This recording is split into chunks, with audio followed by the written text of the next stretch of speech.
Welcome back to Seamus Potpourri. I'm Joe Heschmeyer. So, traditionally, January 6th is the day on which we celebrate the Epiphany of Jesus, and mostly this celebrates the arrival of the three wise men, or the Magi, or the three kings, as they come bringing gold and frankincense and myrrh.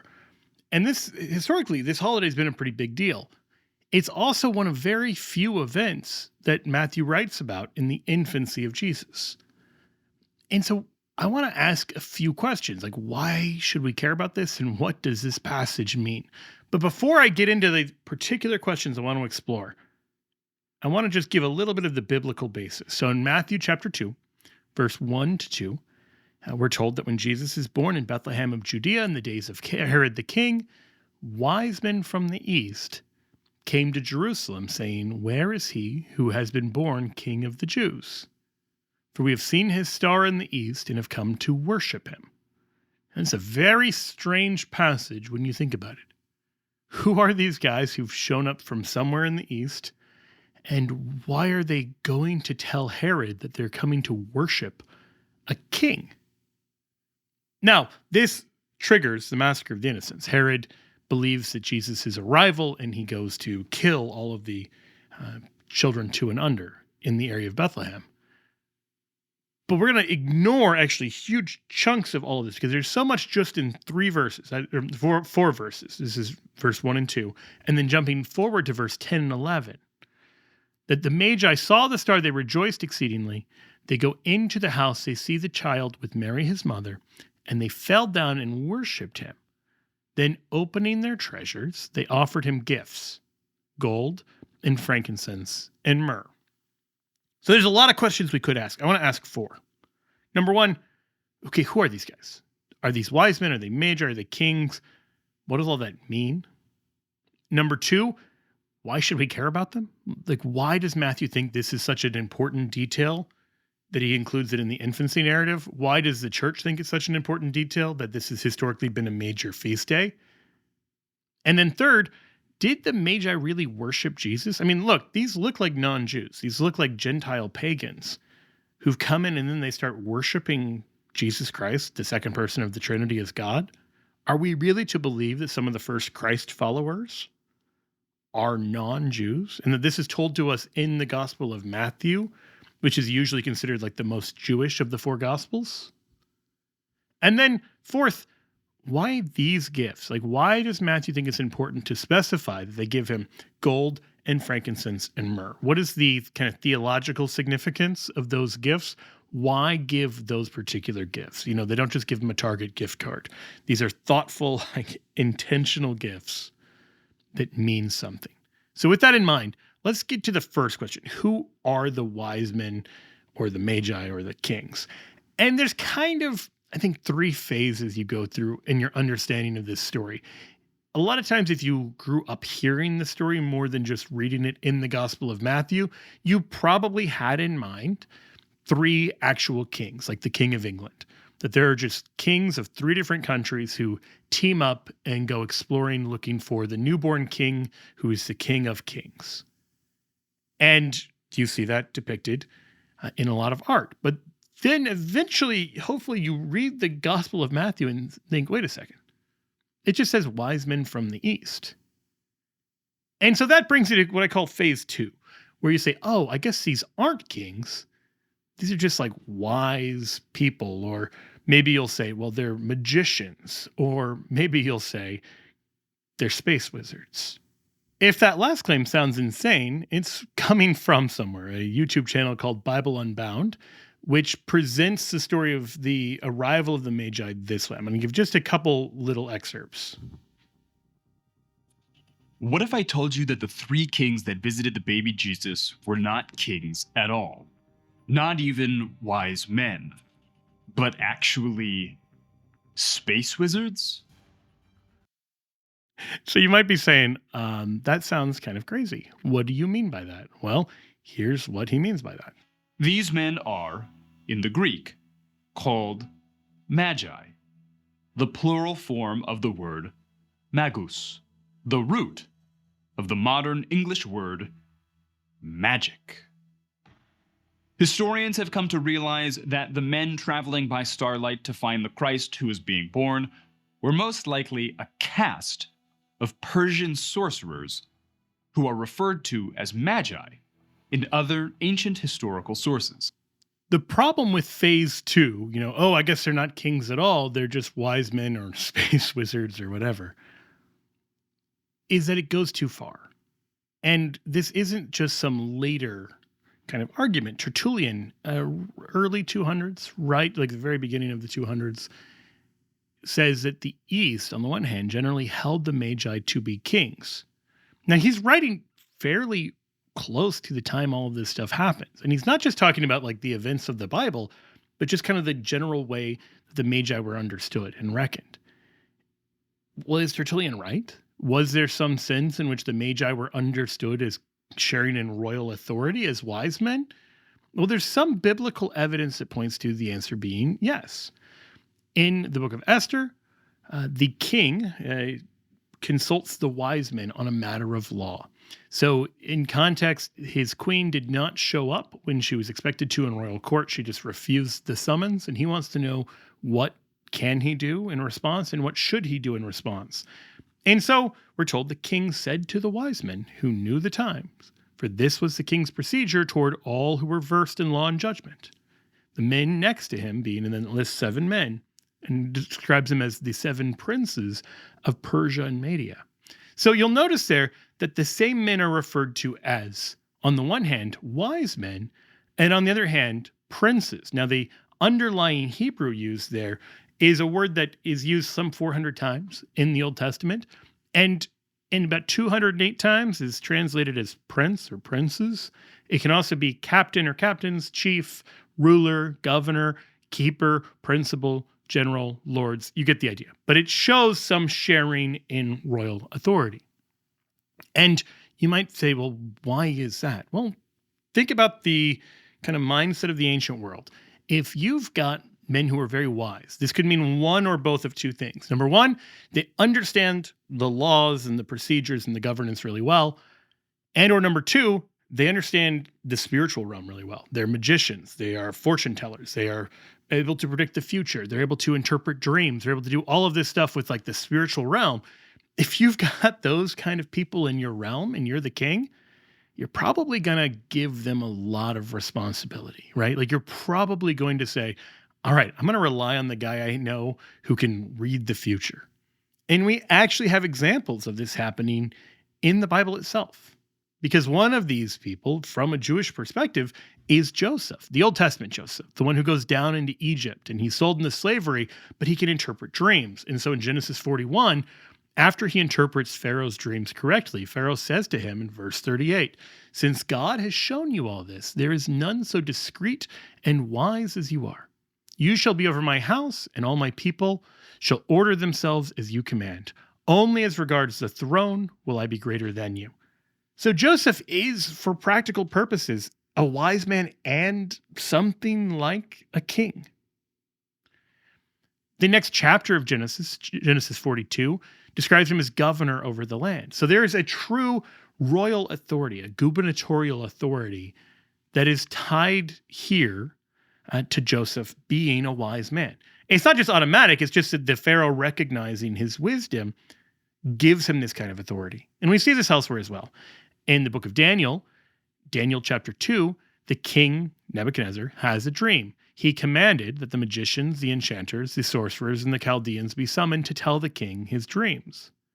So they came in and stand before him, but they're unable to do it. So these are literally magi. They are magicians, enchanters, sorcerers.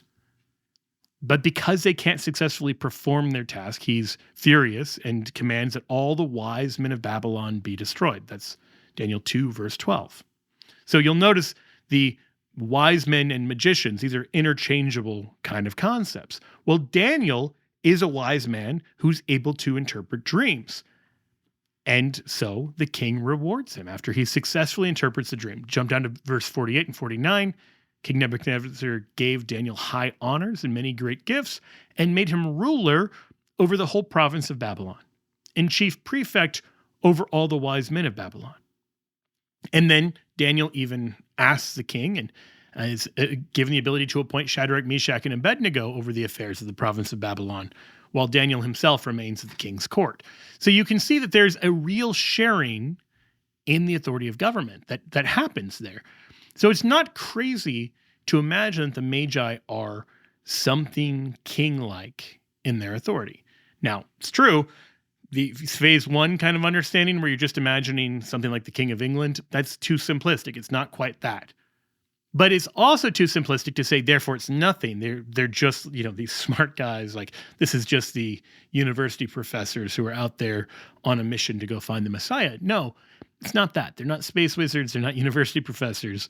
These are Magi, wise men, who would have shared probably in some kind of authority or governance or have some kind of responsibility where they were tied to the state in a little more direct kind of way.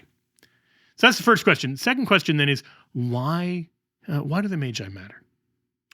So this is a clip from Smithsonian Channel called How to Understand the Three Wise Men, Frankincense, and Myrrh. And I think it does an okay, but ultimately inadequate job of answering that question. And I'll show you what I mean. I'm going to show you two quick clips from it. For Luke, the shepherds are important symbols of Jesus' humble beginning. But Matthew tells a very different story. In his version, there are no shepherds at all. In their place are the famous wise men from the east following a star. So it's a juxtaposition. Basically, Luke cares about the poor people, but Matthew wants to say about the rich people. And it gets back to this a little later on in the same clip. What does Luke say about the three kings? Nothing at all. The familiar story of the Nativity, passed down through generations, is a blend of both Luke and Matthew. Together they show a Messiah for all of humanity, rich and poor. Look, that's not all wrong. It's just really incomplete and kind of misleading. Because it's true that Luke focuses on the shepherds who are poor, while Matthew focuses on the Magi who are rich. And rich-poor was an important division in the first century as it is today and basically in every age.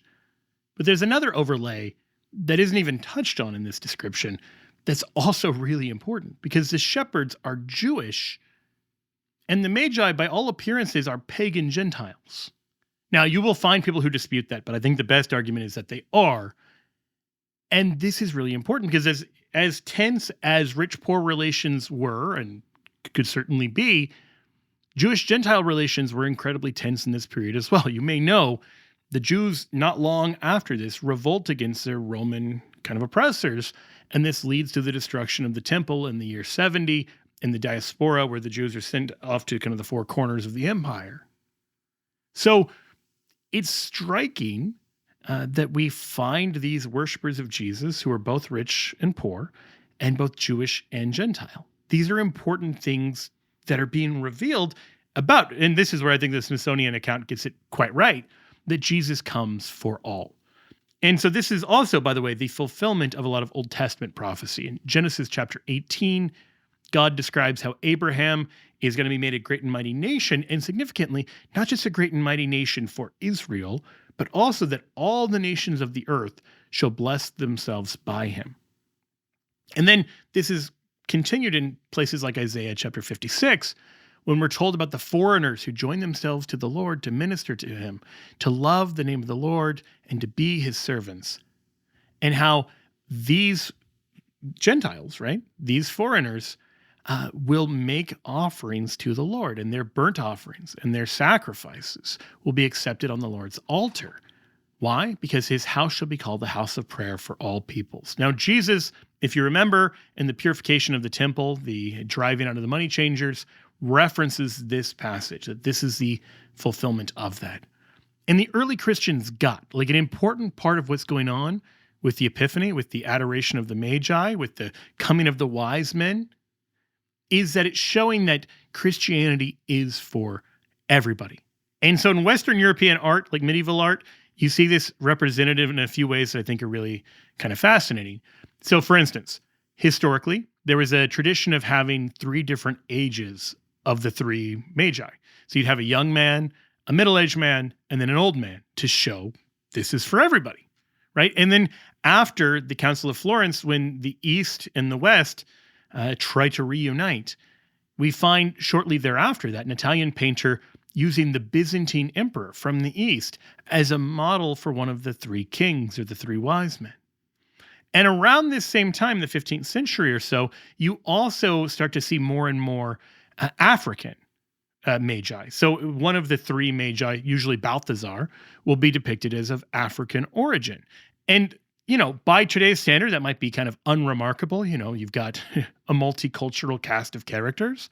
But in the 15th century, this is really kind of striking stuff that they would realize, even in an age which is ethnically kind of self-centered and becomes pretty racist pretty quickly here, that there's still this recognition that Christianity cannot just be a European thing. It cannot just be a white thing. Even as you have all of these white New Testament characters in Western European paintings, there's also this recognition, this is bigger than us. This is bigger than one nation or people or ethnic group or one age or anything like that, because Christ comes for all. That is the message of the Magi. That is what Matthew is showing us by having these three Magi from the East being among the first adorers of Jesus Christ. This is profound, and it's striking that our ancestors got that point. Now, I mentioned something earlier I want to return to, that the Epiphany isn't just historically about the adoration of the Magi. It is today, but historically, there were actually three events that were all tied together. This was the coming of the Magi, the wedding feast of Cana, and the baptism of Jesus in the Jordan. And you might be saying, what is that?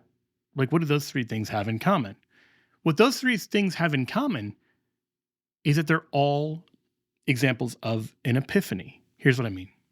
So I've been focusing on the major event of the Epiphany, which is that the Magi, the so-called kings, the wise men, come to Jesus to worship him. But there's two other events that were historically celebrated on this day as well. On January 6th, the church historically also celebrated the baptism of Jesus in the Jordan and the wedding feast of Cana. Now today, those three are separated. And so you'll see the baptism of Jesus in the Jordan is coming up, and the wedding feast of Cana doesn't have its own feast day anymore.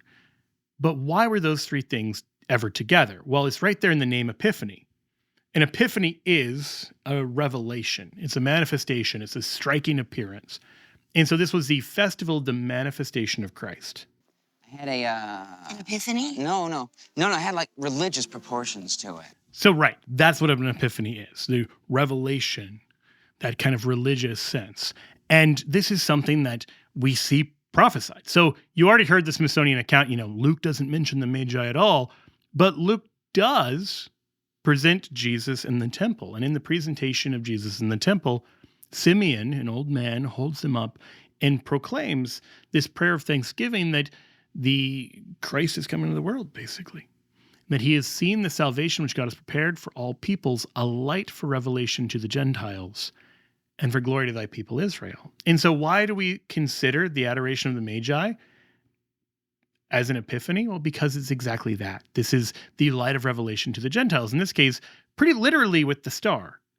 But in addition to that, you also have in the baptism of Jesus, the heavens opening up and the revelation, the epiphany. Thou art my beloved Son, with thee I am well pleased. And then the wedding feast of Cana, the third of those events, we're told in John's gospel, this was the first of the signs that Jesus did and manifested his glory. So it's the beginning of Jesus' public ministry. So these are three really pivotal moments in the life and ministry of Jesus that kind of manifest him to the world, that reveal him. And that's why we refer to these three collectively as the epiphany or the theophany, the revelation of God. So there you go. The next question is a pretty simple one. Did the Magi really worship Christ? If this is really true, that these are Gentiles, these are not Jews, these are people who didn't grow up believing in the God of Israel, is it really plausible that they would go to this little town of Bethlehem and find Jesus and then bow down and worship him, as the Gospel of Matthew appears to say? Well, I think we can answer that question pretty definitively yes. Here's why. Seneca the Younger, who's a first century Roman, he really is contemporary with Jesus. He's born around the year 4 BC. He lives to the year 56. In letter 58, he makes mention of the fact that when Plato died, he died exactly on his 81st birthday, and that there were wise men from the East, they were Magi, right, who happened to be in Athens at the time, who sacrificed to him after his death, believing that his length of days was too full for a mortal man, since he had rounded out the perfect number of 9 times 9. Now, there's a lot there, and it's kind of a strange passage, but here's what you need to know. First, it was considered to be a sign of divine favor for someone to be born and die on the same day, or to be conceived and to die on the same day. If you watch last week's video about how did we end up with December 25th, that's actually the same kind of story. There was an early Christian belief that Jesus was conceived on the same day that he died, March 25th, and then was born 9 months later. So we here find this in regards to Plato, that he was born and died on his birthday. And if Seneca is to be believed, he was worshipped by the Magi. They sacrificed to him, which is to say, these are people who are dabbling in all kinds of spiritual things. Some of those probably dangerous, some of those probably good, and they're certainly open to and looking for the divine.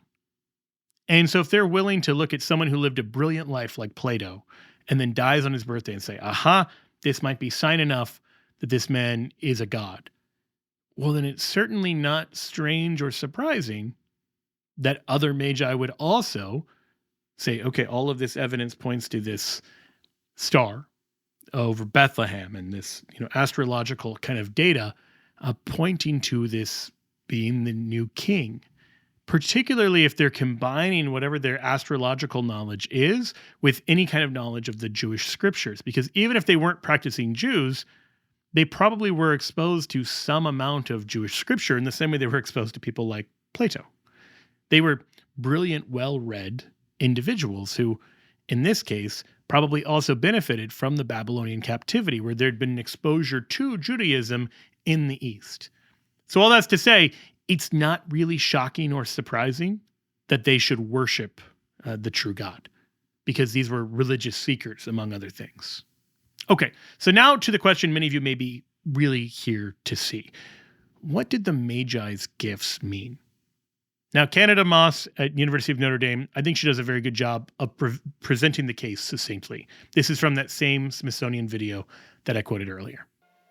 The gifts brought by the Magi all have symbolic significance. Gold, which is a tool of wealth, symbolizes kingship and monarchy. Frankincense, which was used in religious rituals, symbolizes the priesthood. And myrrh, which is a herb that was used in burial rituals, symbolizes that there will be death in the near future. If you've ever made it past the first verse of We Three Kings of Orient Are, the 19th century Christmas carol, you may have already heard that. And it turns out there's actually good historical and biblical evidence that those are the three meanings of the gifts. So let's go into each one of them one by one pretty quickly, just to say what's kind of a biblical basis for understanding it this way. We'll start with the gold. Why would we connect gold with the kingship of Christ? Well, as I said, We Three Kings. I'm going to quote in each case here the relevant passage from that carol. And here, one of the Magi says, "Born a king on Bethlehem plain, gold I bring to crown him again. King forever, ceasing never, over us all to reign." And that is a very good biblical understanding of the prophecies in places like Psalm 72. Psalm 72 begins, "Give the king thy justice, O God, and thy righteousness to the royal son." It is a royal psalm pretty explicitly. And in verse 10, it says, "May the kings of Tarshish and of the isles render him tribute. May the kings of Sheba and Seba bring him gifts. May all kings fall down before him, all nations serve him." And one gift in particular is mentioned. You can probably guess which one. Verse 15, "Long may he live. May gold of Sheba be given to him. May prayer be made for him continually, and blessings invoked for him all the day." Now, Tertullian, in the passage I mentioned earlier, cites this, and he points this passage as a prophecy of the Magi, saying, "Let those Eastern Magi be believed, dowering with gold and incense the infancy of Christ as a king. and the infant has received the power of Damascus without battle and arms. So he's combining this psalm with the prophecy in Isaiah 8, which we're not even going to get into. But the point here is pretty simple and straightforward. Kings are honored with gold. Gold is the currency of the realm, and if you want to honor the king, you pay him tribute, and tribute is being paid in a very literal sense of financial. That's the first gift. The second one is frankincense. And frankincense, the carol goes, frankincense to offer have I, incense owns a deity nigh. Prayer and praising, all men raising, worship him God on high. So frankincense is something offered as an incense, it's right there in the name, incense, offered to God, right? Like if gold is what you give to the king, incense is what you give to God. And we see this in a few different places in the Old Testament. So most particularly, we have this prophecy of the Magi in Isaiah 60. Isaiah 60 begins, Arise, shine, for your light has come, and the glory of the Lord has risen upon you. For behold, darkness shall cover the earth, and thick darkness the peoples. But the Lord will arise upon you, and his glory will be seen upon you. And nations shall come to your light, and kings to the brightness of your rising. So notice there the reference as well to the kings. This is not just something ignorant Christians came up with. This notion of kings, being like royal authorities or a representative of the nations is pretty clearly found in places like Isaiah 60. We'll jump down now to verse 6. A multitude of camels shall cover you. The young camels of Midian and Ephah, all those from Sheba shall come.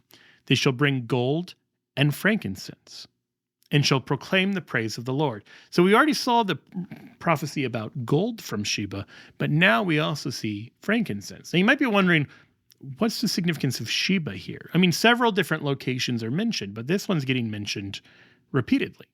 Well, here you got to know a little more Old Testament background.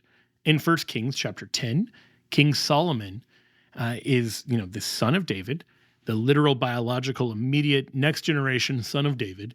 And when the queen of Sheba heard of the fame of Solomon concerning the name of the Lord, she came to test him with hard questions. She came up to consult with him because Solomon was himself a wise man king. Now in verse 10, she then rewards his brilliance by giving the king 120 talents of gold and a very great quantity of spices and precious stones. Never again, we're told, came such an abundance of spices as these which the queen of Sheba gave to King Solomon. Now, why does this matter? Because Solomon is being given these great rewards because he's a wise man and a king. And so Jesus is being given these rewards, these gifts, by wise men and kings, suggesting he's something even higher than this. So this is all really significant and really loaded. Well, the other thing, as I already alluded to, is frankincense is an incense and is offered to God. In Exodus chapter 30, there's a special spice being described. It's described as a holy scent that only can be used for holy things. And it is made, amongst other things, of frankincense. So it begins in verse 34. And then if you jump down to verse 36, we're told that you can put part of it before the testimony in the tent of meeting, where God will meet with you. It shall be for you most holy. And it was absolutely forbidden upon pain of excommunication for anyone else to make that scent for themselves. You cannot just wear incense like this as a perfume. Now, there's also a little bit of foreboding. So you have, in giving the baby Jesus gold, you're honoring him as king. In giving him frankincense, you're honoring him as God. But you're also perhaps doing a little bit more than that. Why? Because frankincense was not just offered to God in kind of a generic way. It had a particular purpose. It was placed on the cereal offering or the grain offering to God. And so in Leviticus chapter 2, for instance, when anyone brings a cereal offering as an offering to the Lord, his offering shall be of fine flour. He shall pour oil upon it and put frankincense on it and bring it to Aaron's sons, the priest. And then they will then offer it up on the altar. And it's described as an offering by fire, a pleasing odor to the Lord. So we see something very Eucharistic. We see something very sacrificial in associating frankincense with Jesus, that he is both God to whom you make offering and also the one who is the perfect offering. Now, frankincense isn't just like sometimes used in this way, frankincense has this association in the Jewish mind with sacrificial offering. And we see this in a couple places. In Isaiah 43, verse 23, God says, "You have not brought me your sheep for burnt offerings or honored me with your sacrifices. I have not burdened you with offerings or wearied you with frankincense."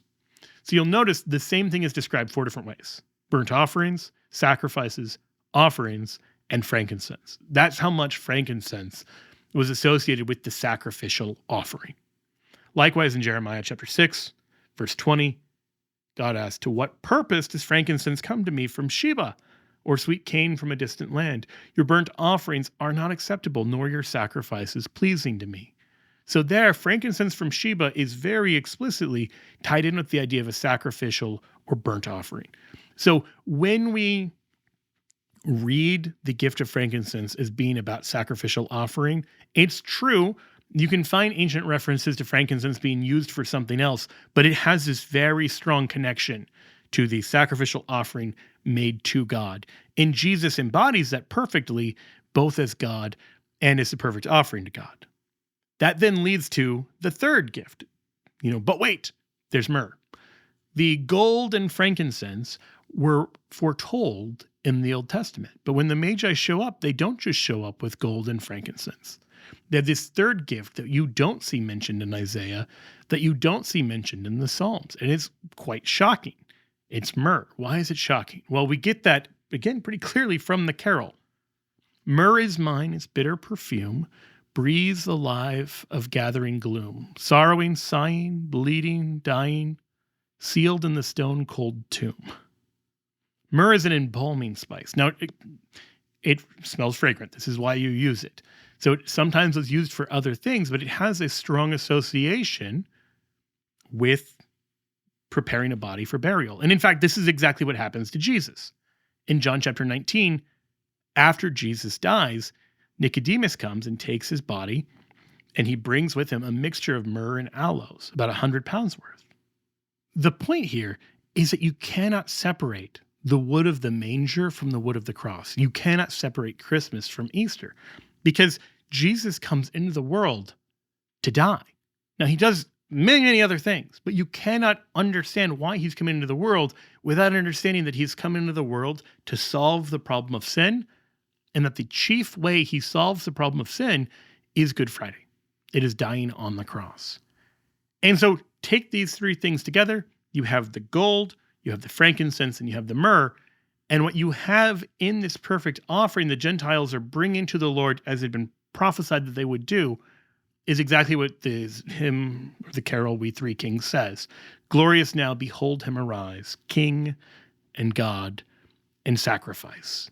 Those are the three dimensions of Jesus Christ that the Magi reveal in their gifts. And this is why it matters that the Magi come. And this is why we celebrate that holiday. It's why we may even give one another gifts on this day. So I encourage you, if you aren't someone in the past who's taken the Feast of the Epiphany, January 6th, very seriously, or whatever day your church or your denomination or your group celebrates it on, take it more seriously. Read Matthew chapter 2. Try to understand why the Magi came and why it matters that these Gentiles who had been eagerly trying to find God in maybe many wrong places stumble upon him here in Bethlehem. For Shameless Popery, I'm Joe Heschmeyer. God bless you. Have a Merry Christmas and a Happy Epiphany. Thank you for listening to Shameless Popery, a production of the Catholic Answers Podcast Network. Find more great shows by visiting CatholicAnswersPodcast.com or search Catholic Answers wherever you listen to podcasts.